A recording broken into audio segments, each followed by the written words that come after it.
Jūsų čakros yra Dievo energijos, kasdien sklindančios į jūs ir iš jūsų, tarsi priėmimo ir išsiuntimo stotis. Jos yra vartai į aukštesnę sąmonę.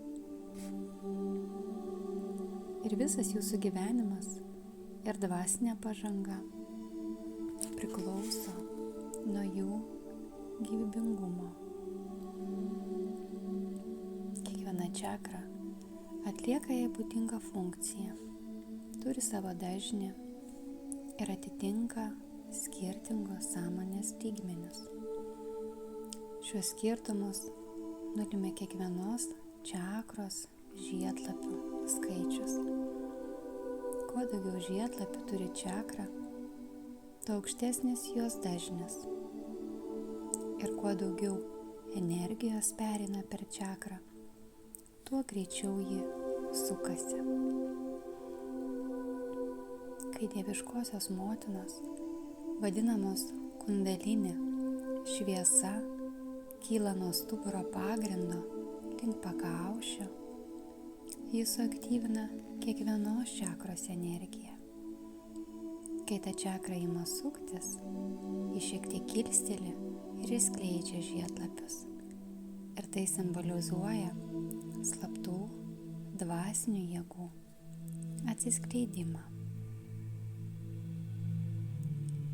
Kad Dievo šviesa galėtų laisvai tekėti ir suaktyvinti mūsų čakras, turime išvalyti nuosėdas, prilipusias prie šių šventųjų centrų.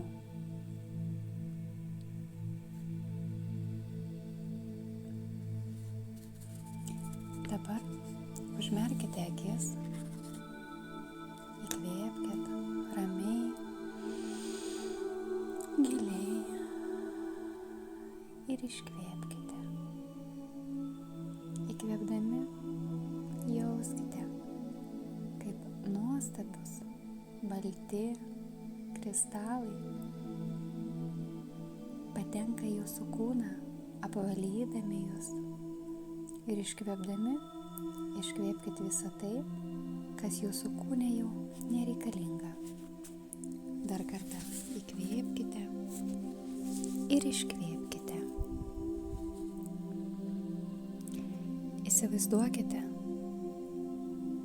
kaip visas jūsų čakras nuplauna ir išvalo violetinės liepsnos srautas.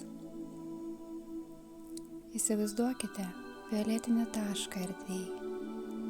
Jūs matote, kaip jis pulsuoja, kaip didėja pulsuodamas.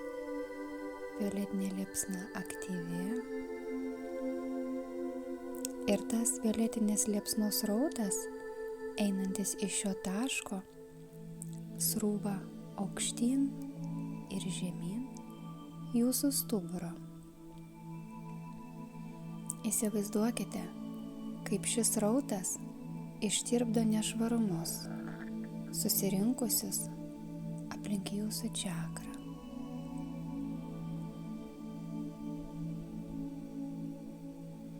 Aukštyn ir žemyn. Aukštyn ir žemyn. Dabar įsivaizduokite, kaip jūsų širdies čakra 12 žiedlapių liepsningai rožinės spalvos siunčia dieviškos meilės šviesą visam pasauliui. Tarsi iš kiekvieno žiedlapio rožinė spalva plūsta dieviškos meilės šviesa visam pasauliui.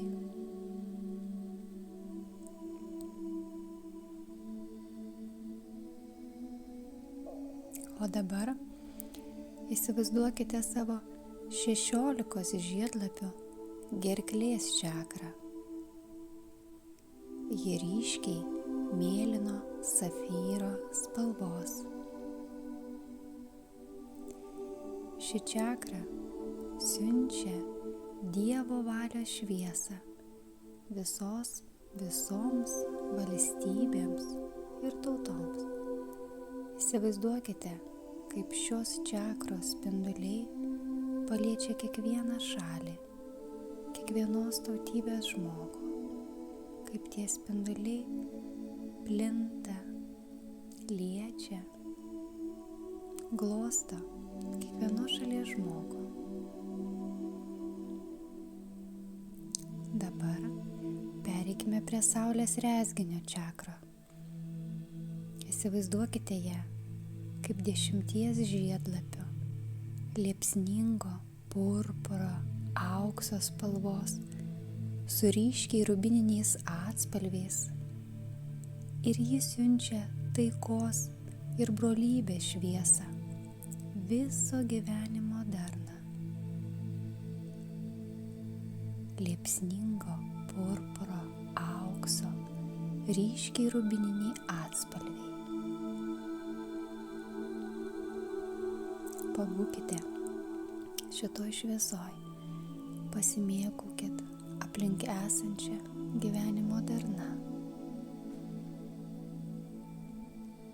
O dabar pakilkim aukščiau, sutelkim dėmesį į trečiosios akies čakrą. Ji turi 96 žiedlapius ir smaragdo žalumo. Ir jis siunčia gydančią Dievo regėjimo šviesą ir tiesą. Jūs matote, kaip aktyvinasi žiedlapiai, kaip jie skleidžiasi, kiek daug smaragdo šviesos spindulių. Ir jis siunčia gydančią Dievo regėjimo šviesą.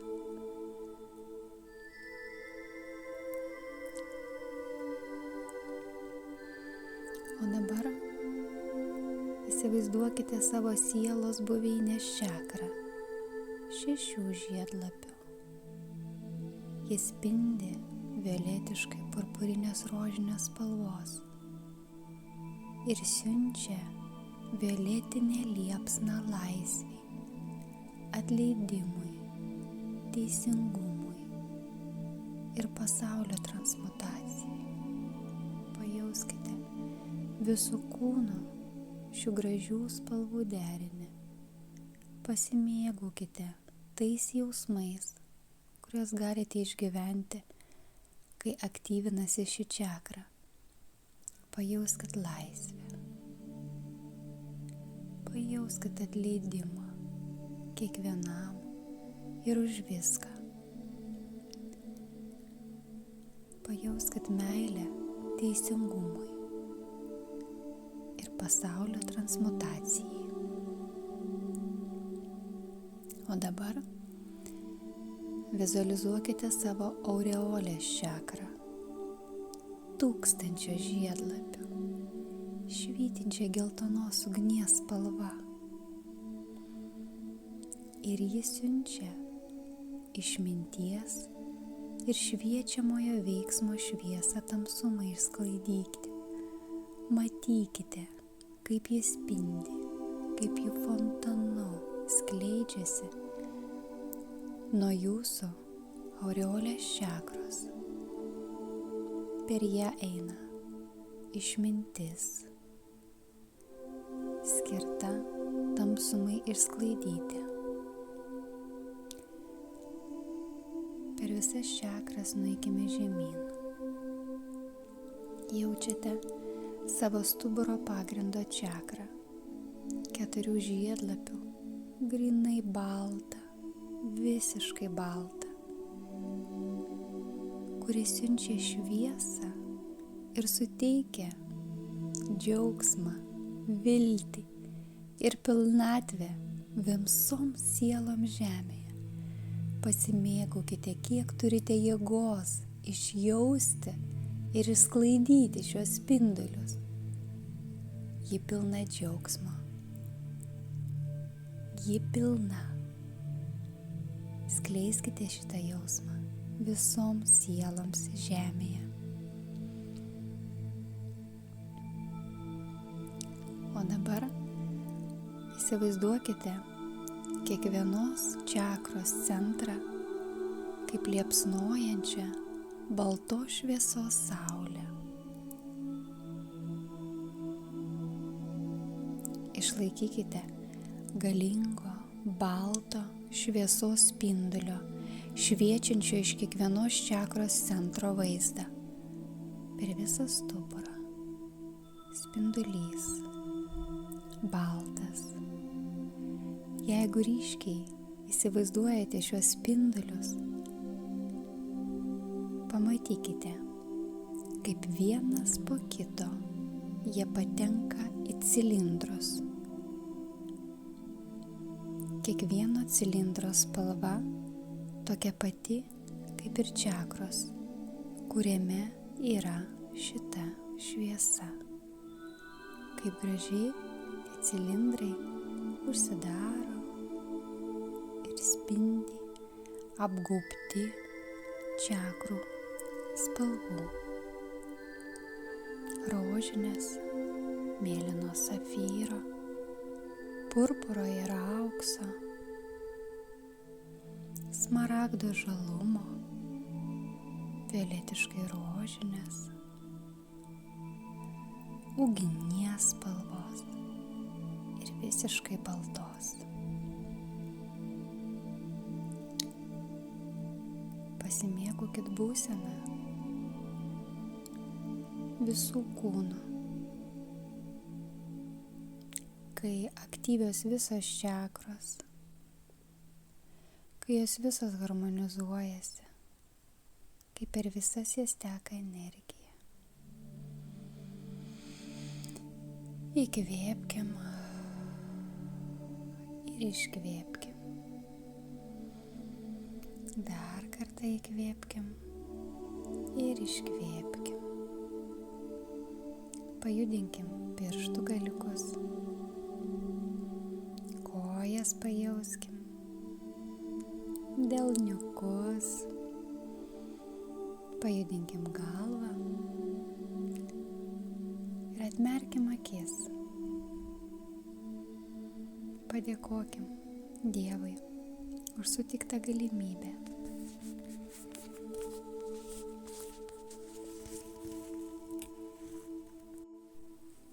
O dabar, dar gulėdami, kartu sukalbėkime čakrų teiginius.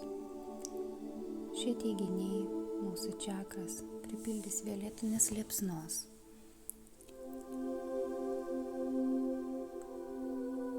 Jie išgrynins ir suaktyvins jūsų čakras, kad galėtumėte pasiekti aukščiausius dvasinių savo galimybių lygmenis. Šie teiginiai prasideda nuo centrinės širdies čakros ir spirale per čakras juda virš širdies ir žemiau jos. Aš esu violetinės liepsnos esybė. Aš esu tyrumas, kurio Dievas trokšta. Mano širdis – violetinės liepsnos čakra. Mano širdis – tyrumas, kurio Dievas trokšta. Mano širdis – violetinės liepsnos čakra. Mano širdis – tyrumas, kurio Dievas trokšta. Mano širdis – violetinės liepsnos čakra. Mano širdis – tyrumas, kurio Dievas trokšta. Aš esu violetinės liepsnos esybė. Aš esu tyrumas, kurio Dievas trokšta. Mano gerklės čakra – violetinės liepsnos ratas. Mano gerklės čakra – tyrumas, kurio Dievas trokšta. Mano gerklės čakra – violetinės liepsnos ratas. Mano gerklės čakra – tyrumas, kurio Dievas trokšta. Mano gerklės čakra – violetinės liepsnos ratas. Mano gerklės čakra – tyrumas, kurio Dievas trokšta. Aš esu violetinės liepsnos esybė. Aš esu tyrumas, kurio Dievas trokšta. Mano saulės rezginio čakra – violetinės liepsnos saulė. Mano saulės rezginys – tyrumas, kurio Dievas trokšta. Mano saulės rezginio čakra – violetinės liepsnos saulė. Mano saulės rezginys – tyrumas, kurio Dievas trokšta. Mano saulės rezginio čakra – violetinės liepsnos saulė. Mano saulės rezginys – tyrumas, kurio Dievas trokšta. Aš esu violetinės liepsnos esybė. Aš esu tyrumas, kurio Dievas trokšta. Mano trečioji akis – violetinės liepsnos centras. Mano trečioji akis – tyrumas, kurio Dievas trokšta. Mano trečioji akis – violetinės liepsnos centras. Mano trečioji akis – tyrumas, kurio Dievas trokšta. Mano trečioji akis – violetinės liepsnos centras. Mano trečioji akis – tyrumas, kurio Dievas trokšta. Aš esu violetinės liepsnos esybė. Aš esu tyrumas, kurio Dievas trokšta. Mano sielos čakra – violetinės liepsnos sfera. Mano siela – tyrumas, kurio Dievas trokšta. Mano sielos čakra – violetinės liepsnos sfera. Mano siela – tyrumas, kurio Dievas trokšta. Mano sielos čakra – violetinės liepsnos sfera. Mano siela – tyrumas, kurio Dievas trokšta. Aš esu violetinės liepsnos esybė. Aš esu tyrumas, kurio Dievas trokšta. Mano karūnos čakra – violetinės liepsnos fontanas. Mano karūnos čakra – tyrumas, kurio Dievas trokšta. Mano karūnos čakra – violetinės liepsnos fontanas. Mano karūnos čakra – tyrumas, kurio Dievas trokšta. Mano karūnos čakra – violetinės liepsnos fontanas. Mano karūnos čakra – tyrumas, kurio Dievas trokšta. Aš esu violetinės liepsnos esybė. Aš esu tyrumas, kurio Dievas trokšta. Mano pagrindo čakra – violetinės liepsnos šaltinis. Mano pagrindo čakra – tyrumas, kurio Dievas trokšta. Mano pagrindo čakra – violetinės liepsnos šaltinis. Mano pagrindo čakra – tyrumas, kurio Dievas trokšta. Mano pagrindo čakra – violetinės liepsnos šaltinis. Mano pagrindo čakra – tyrumas, kurio Dievas trokšta. Aš esu violetinės liepsnos esybė. Aš esu tyrumas,